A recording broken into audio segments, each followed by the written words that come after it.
Les entretiens d'embauche, la recherche de poste et la surcharge cognitive. Tellement de questions qui se posent. C'est tellement beau que la logique des entretiens d'embauche commence à me glisser entre les doigts. Par contre, la logique de la cognition, elle, continue de faire son œuvre.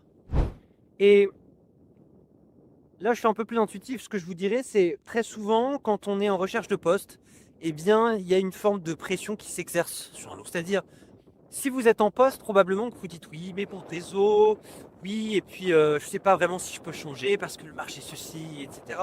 Il y a un tas de questions qui arrivent. Si vous n'êtes pas en poste, probablement qu'il y a une logique de pression financière ou de pression sociale également. Et en réalité, ces logiques-là, elles sont extrêmement saines, elles sont tout à fait normales.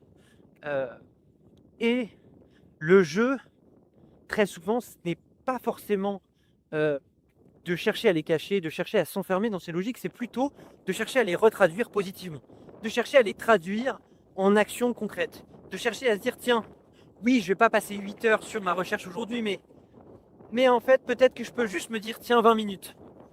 Et peut-être que ces 20 minutes vont se transformer petit à petit. Euh, Peut-être qu'il y a cette logique aussi à se dire tiens, en fait, c'est pas maintenant et en réalité, c'est mieux que j'attende.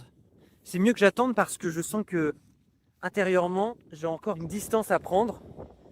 J'ai encore un affinage de mes réflexions à mener. Voilà, j'ai plusieurs questions en suspens. Et donc, probablement, peut-être que si c'est le cas, il y a une forme de surcharge cognitive qui s'exerce.